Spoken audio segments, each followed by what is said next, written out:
मित्रांनो, आज आपण बुद्धिमत्ता चाचणीच्या घटक क्रमांक 2 मधील वर्गीकरण आणि त्यामधील उपघटक 2.2 आकृत्या, तर या वर्गीकरणातील आकृत्या या घटकाचं आपण वर्गीकरण करून त्या स्वरूपातले काही प्रश्न आज आपण या ठिकाणी घेणार आहोत। या ठिकाणी आपल्याला गटात न बसणारी आकृती ओळखायची की कोणती आकृती गटात बसत नाही। म्हणजे गटात न बसणारे जसं आपण पद ओळखलं 2.1 मध्ये, त्याचा व्हिडिओ आपण अपलोड करून टाकलेला आहे, सर्वांनी पाहावा। त्याच्या आधीचे घटकावर आपण व्हिडिओ अपलोड करून टाकलेले आहेत, ते सर्वांनी पाहावे। 2.1 मध्ये आपण त्या ठिकाणी असणारे जे काही शब्द आहेत, त्या ठिकाणी असणारे जे काही शब्द संग्रह आहे, तो गटात न बसणारे पद ओळखा, ते आपण पाहिलेले आहे। आता आपल्याला कोणती आकृती गटात बसत नाही ती पाहायची। अशा स्वरूपाचे साधारणतः 4 आकृत्या असतात आणि 4 आकृत्यांमध्ये 3 आकृत्या सारख्या असतात, एक आकृती थोडीशी वेगळी असते। पण नेमकं वेगळं काय हे आपल्याला लक्षात येणं गरजेचं आहे। त्या आकृत्यांचं वर्गीकरण लक्षामध्ये येणं हे आवश्यक आहे। या आकृत्यांमध्ये कधीकधी साम्य आणि विसंगती सुसंगती आढळते, कधीकधी त्यांचा आकार, आतील भाग, त्यांचं फिरणं, रेषा, बिंदू, चिन्ह, संख्या, स्थान, दिशा, आरशातील प्रतिमा, पाण्यातील प्रतिमा, अशा स्वरूपांचा एक गट असतो आणि मग एक आकृती त्यामध्ये वेगळी आहे। म्हणून आपल्याला या मनामध्ये गटात न बसणारी आकृती ओळखायची आहे। तर विद्यार्थी मित्रांनो, आता आपण बघूया गटात न बसणारी आकृती। या ठिकाणी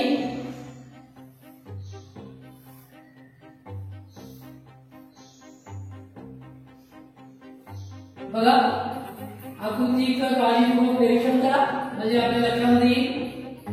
आता पहिली आकृती या ठिकाणी पर्याय क्रमांक 2 मध्ये एक आकृती काढूया आपण। पर्याय क्रमांक 2 मध्ये ही झाली आपली पर्याय क्रमांक 2 ची आकृती। पर्याय क्रमांक 3, पर्याय क्रमांक 3 ची आकृती पण बघूया। पर्याय क्रमांक 4 ची सुद्धा आकृती पण बघूया।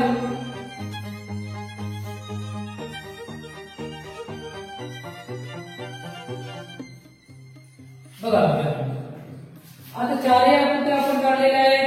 पटकन आपल्या लक्षामध्ये येईल की सगळीकडे त्रिकोण आहे, त्रिकोणाच्या मध्ये पुन्हा त्रिकोण आहे आणि त्रिकोणाच्या मधल्या त्रिकोणामध्ये अधिकचं चिन्ह आहे, अधिकचं चिन्ह आहे, अधिकचं चिन्ह आहे, या ठिकाणी एक बाण आहे। या ठिकाणी प्लस आहे, या ठिकाणी प्लस आहे, या ठिकाणी प्लस आहे, पण या ठिकाणी प्लस नाही। म्हणजे ही आकृती या गटात बसत नाही। म्हणजे थोडक्यात काय, तर या ठिकाणी त्रिकोणाच्या मध्ये त्रिकोण सगळीकडे आहे, मोठा त्रिकोण छोटा त्रिकोण सारखाच आहे, फक्त त्याच्या मधलं जे काही चिन्ह आहे, प्लसचं चिन्ह, अधिकचं चिन्ह, ते तिन्ही मध्ये सारखं आहे। चौथ्या आकृतीमध्ये हे चिन्ह वेगळं आहे। म्हणजे आपल्या या गटात न बसणाऱ्या आकृतीमध्ये या प्रश्नाचं किंवा या पहिल्या प्रश्नाचं उत्तर जे असेल ते असेल पर्याय क्रमांक 4। पर्याय क्रमांक 4 हे या प्रश्न पहिला याचं उत्तर असेल। या आपल्या आकृत्या आहेत आणि हे प्रत्येकाचे पर्याय आहेत। तर ही आकृती सारखी, ही सारखी, ही सारखी, ती मात्र वेगळी आहे। म्हणजे प्रश्न पहिल्यामध्ये वेगळी आकृती ओळखा, त्यामुळे गटात न बसणारी आकृती होईल पर्याय क्रमांक 4। पर्याय क्रमांक 4 हे या प्रश्नाचं योग्य उत्तर असेल। कशामुळं, तर या पद्धतीने आपण तो प्रश्न काढलेला आहे। विद्यार्थी मित्रांनो, आपण दुसरी आकृती बघूया। दुसरा प्रश्न बघूया आपण, प्रश्न क्रमांक 2।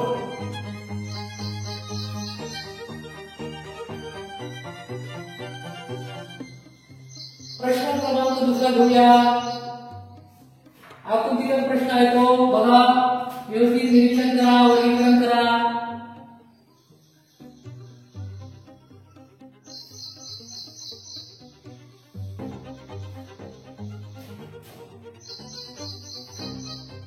काळजीपूर्वक जर तुम्ही निरीक्षण केलं तर तुम्हाला या प्रश्नाचं उत्तर किंवा अशा स्वरूपाचे प्रश्न खूप सोपे वाटतील, पण अट एवढी आहे की तुम्हाला काळजीपूर्वक त्या ठिकाणी निरीक्षण करावं लागेल.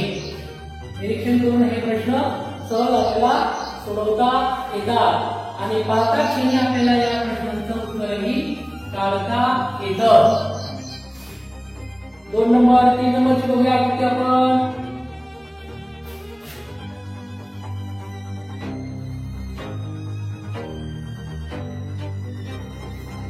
तीन नंबरची आकृती आहे.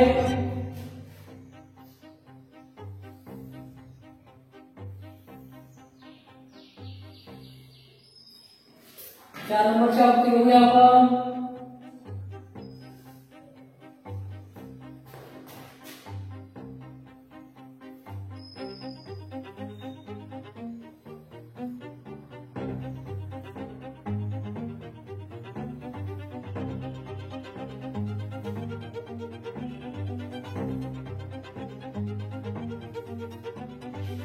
बघा विद्यार्थी मित्रांनो, अशा प्रकारे आडव्या आणि उभ्या अशा रेषांनी मिळून तयार झालेल्या आहेत 4 आकृत्या.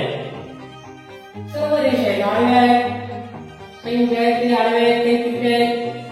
आता बघा या रेषांनी तयार झालेल्या आकृतीमध्ये आपण गटात कोणती आकृती बसत नाही. बघा इकडे 1 2 आडव्या रेषा, 2 अशा तिरप्या किंवा उभ्या रेषा, 2 तिरप्या रेषा म्हणतात त्याला. ह्या 3 आडव्या रेषा, 1 2 3 उभ्या रेषा, ह्या 1 2 3 4 आडव्या रेषा, 1 2 3 उभ्या रेषा. इथं काहीतरी वेगवेगळे आहे. या ठिकाणी बघा 4 आडव्या रेषा 1 2 3 4 आणि तिरप्या रेषा किंवा उभ्या रेषा 1 2 3 4. म्हणजे इकडं ह्या 4 आहेत, ह्या 4 आहेत, या इकडे 4 आहेत, उभ्या 3 आहेत, इकडं सुद्धा 3 आहेत, उभ्या 3 आडव्या 3 आहेत, इकडं 2 उभ्या आहेत, 2 आडव्या. म्हणजे बघा इकडं आडव्या उभ्या सारख्या समान संख्या आहेत, रेषा सारख्या आहेत, 3 आडव्या 3 तिरप्या आहेत. आडव्या रेषांची आणि या तिरप्या रेषांची संख्या या ठिकाणी वेगळी आहे. या ठिकाणी बघा 4 ह्या रेषा कशा आहेत, आडव्या आहेत आणि अशा तिरप्या रेषा मात्र 3च आहेत. त्यामुळं हा जो पर्याय असेल हा आपल्या गटात बसणार नाही. 2 आडव्या 2 तिरप्या, 3 त्याही 3 आहेत, या 4 आहेत आडव्या त्याही 4 आहेत, पण या ठिकाणी मात्र आडव्या 4 आहेत, उभ्या किंवा ह्या तिरप्या 3च आहेत. त्यामुळे पर्याय क्रमांक 3 हे आपल्या गटात बसणारी आकृती नाही. म्हणजे गटात न बसणारी आकृती आहे पर्याय क्रमांक 3. ही आकृती या गटामध्ये बसत नाही. अशा प्रकारे विद्यार्थी मित्रांनो, प्रश्न क्रमांक 2 च्या योग्य उत्तर होईल पर्याय क्रमांक 3. कसा बघितला आपण, आडव्या उभ्या रेषा बघितल्या, फक्त संख्या समान आहे, याच्यामध्ये वेगळी आहे. इथं आडव्या 4 आहेत, उभ्या जर 4 असतात तर ती समान झाली असते, पण अशा 4 अशा 3च आहेत, आडव्या 4 आहेत, उभ्या 3च आहेत. म्हणजे ती आकृती आपल्या गटामध्ये बसत नाही. म्हणजे प्रश्न क्रमांक 2 चे योग्य उत्तर होईल पर्याय क्रमांक 3. विद्यार्थी मित्रांनो, आपण पुढचा एक प्रश्न घेऊया. आकृत्यात जे आहे त्यांचं काळजीपूर्वक निरीक्षण करणं गरजेचं असतं आणि जर तुम्ही काळजीपूर्वक निरीक्षण केलं तर तुम्हाला त्या आकृत्यामध्ये वेगळी आकृती कोणती आहे हे लगेच लक्षात येईल. त्यामुळे पटकन तुम्ही करू शकता की ही आकृती वेगळी आहे. आता बघा पुढे आकृती घेऊया आपण. बघा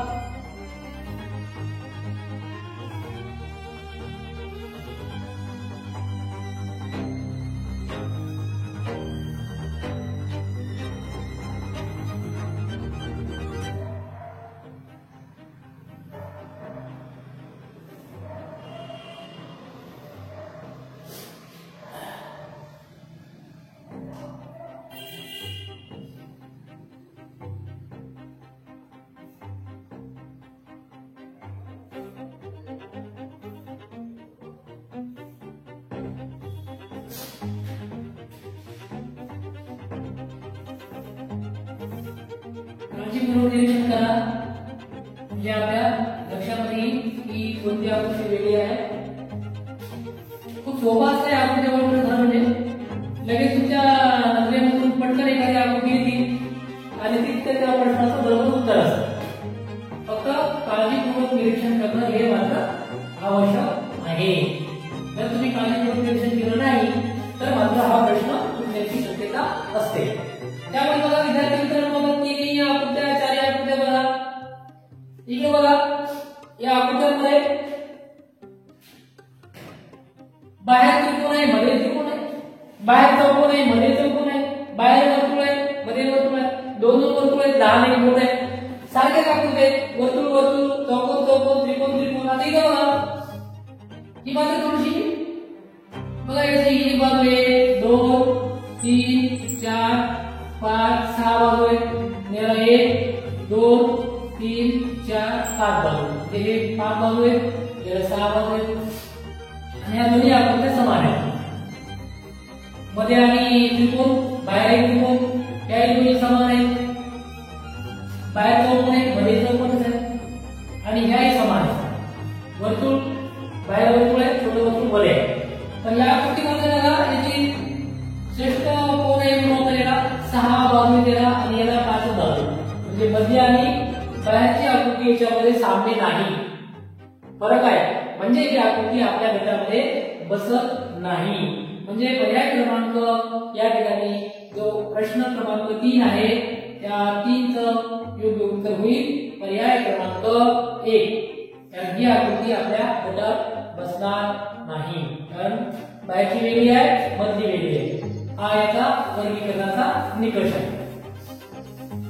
बाकीच्या सगळ्या आकृत्या ह्या समान संबंध असणाऱ्या आहेत, म्हणजे त्यांचा एक गट वेगळा तयार होतो आणि बाकीचा मात्र पहिल्या आकृतीचा गट हा वेगळा तयार होईल. त्यामुळे या प्रश्नाचं योग्य उत्तर होईल पर्याय क्रमांक 1.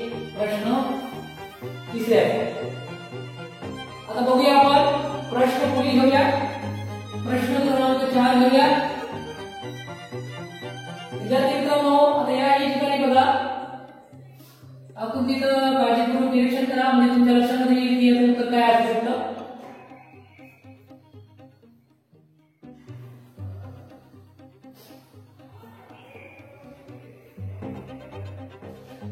पहिली आकृती, दुसरी आकृती बघा, काळजीपूर्वक निरीक्षण करा.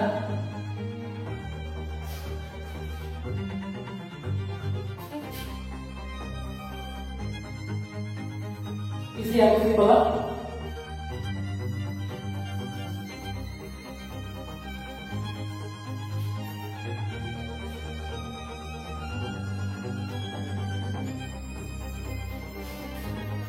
चौथी आकृती बघा.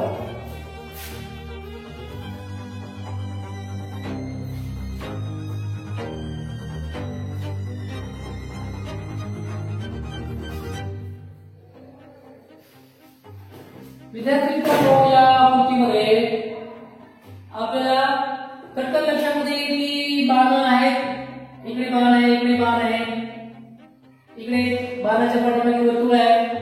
अशा प्रकारचे बाणाचे चिन्ह आहे. इकडे वर्तुळ आहे, बाण आहे, इकडे बाण आहे. या दोन्ही आकृत्यांमध्ये 2 बाण आहेत, एक वर्तुळ आहे, इथे वर्तुळ आहे.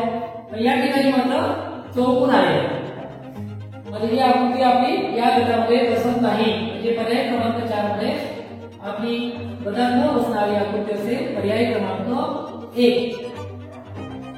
पर्याय क्रमांक 1 ही आकृती आपल्या गटात बसत नाही, कारण ती वेगळी आहे. या ठिकाणी चौकोन आहे, या ठिकाणी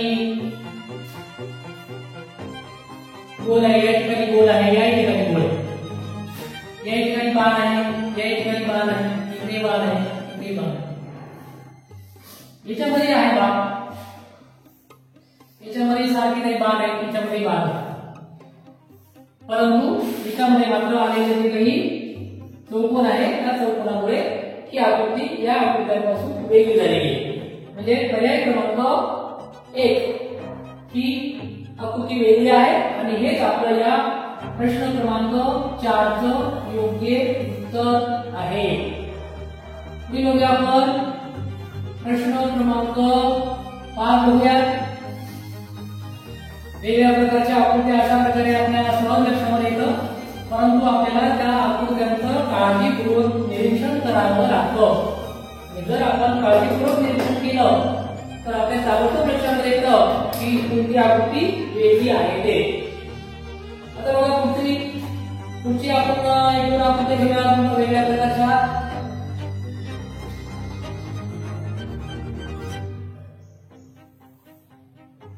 त्रिकोण आहे.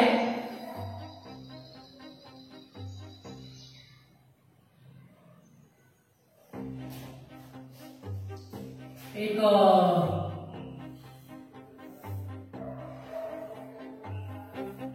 चौकोन आहे.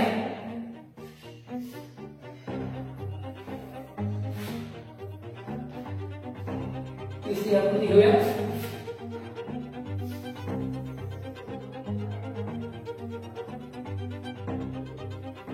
वर्तुळ आहे. पुढची आकृती घेऊया.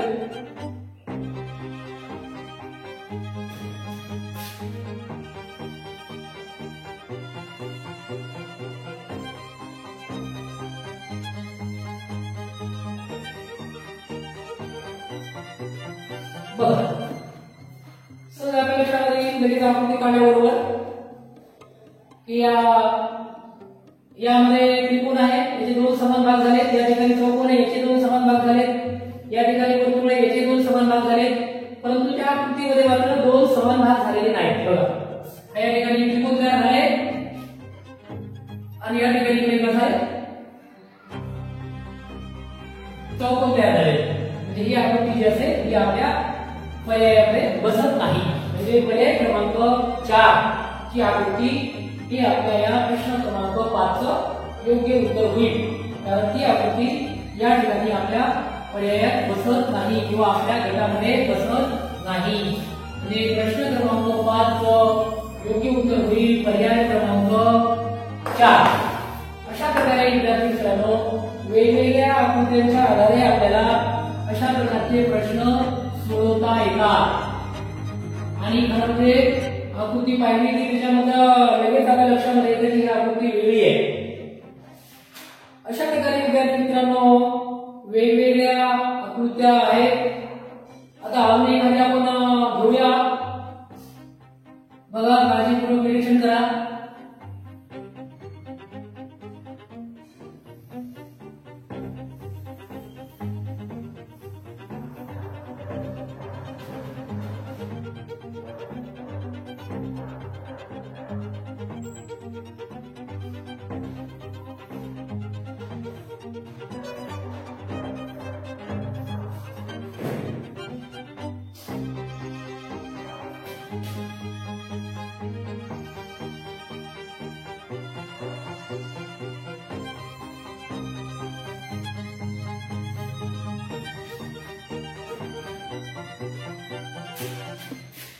आकृत्यांचं जर तुम्ही काळजीपूर्वक निरीक्षण केलं तर तुमच्या लक्षात येईल की आकृत्यांमध्ये वेगळी आकृती ओळखणं किती सोपं आहे ते. तर अशा प्रकारच्या आकृत्या आपल्याला सहजपणे ओळखता येतात. तर विद्यार्थी मित्रांनो बघा आकृत्यांमध्ये अशा प्रकारची आकृती आहे. साम्य आहे, याच्यामध्ये आकृती साम्य आहे, ही आकृती समान आहे, ही आकृती समान आहे, पण ही आकृती मात्र वेगळी आहे. तर बघा या ठिकाणी व्यक्ती चित्र म्हणून आपल्याला त्याला दोन हात आहेत, दोन या ठिकाणी असे पाय केलेले आहेत. अशा प्रकारचे दोन हात आहेत, दोन पाय आहेत. इकडे या दोन हात आहेत, असे पाय आहेत. ही आकृती या ठिकाणची वेगळी आकृती आहे. प्रश्न क्रमांक 6 चं योग्य उत्तर होईल पर्याय क्रमांक 3. पर्याय क्रमांक 3 हे या प्रश्नाचं योग्य उत्तर होईल. अशा प्रकारे विद्यार्थी मित्रांनो वेगवेगळ्या आकृत्या जर आपल्याला आल्या तर त्याचं वर्गीकरण आपल्याला पाहता क्षणी करता येणं गरजेचं आहे. आणि जर नाही कळालं तर वेगवेगळ्या प्रकारचे भाग आकृत्यांचे बघायचे आणि त्यामध्ये काय साम्य आहे, काय फरक आहे, कुठे फरक आहे, तर अशा प्रकारे आपण शोध घ्यायचा. आणि तशा प्रकारचं त्या ठिकाणी शोध घेतल्यानंतर आपण त्या प्रश्नाचं योग्य उत्तर सहजपणे काढू शकतो. पुढे प्रश्न घेऊया आपण.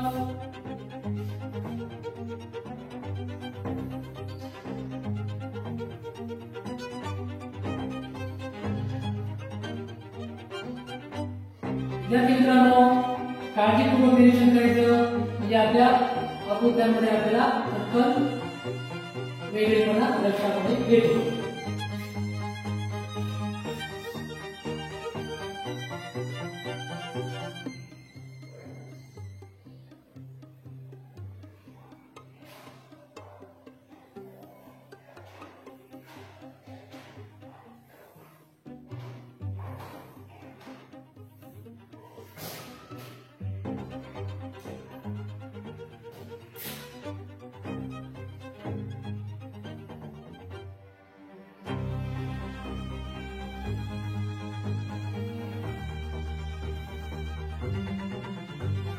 बघा विद्यार्थी मित्रांनो, या ठिकाणी वेगवेगळ्या आकृत्या आहेत आणि आपल्याला त्या आकृत्यांचं निरीक्षण करून पर्यायाचं उत्तर काढता यायला हवं.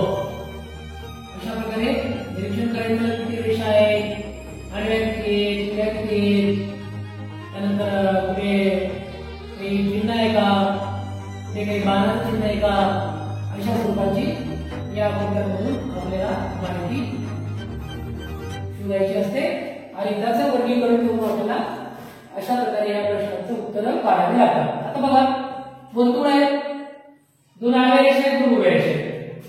वर्तुळ आहे, दोन आडव्या रेषा आहेत, तीन उभ्या रेषा आहेत. वर्तुळ आहे, तीन आडव्या रेषा आहेत, तीन उभ्या रेषा आहेत. वर्तुळ आहे, चार आडव्या रेषा आहेत आणि चारच उभ्या रेषा आहेत. म्हणजे चार आडव्या रेषा, चार उभ्या रेषा, तीन आडव्या रेषा, तीन उभ्या रेषा, दोन आडव्या रेषा, तीन उभ्या रेषा, दोन उभ्या रेषा आणि दोन आडव्या रेषा.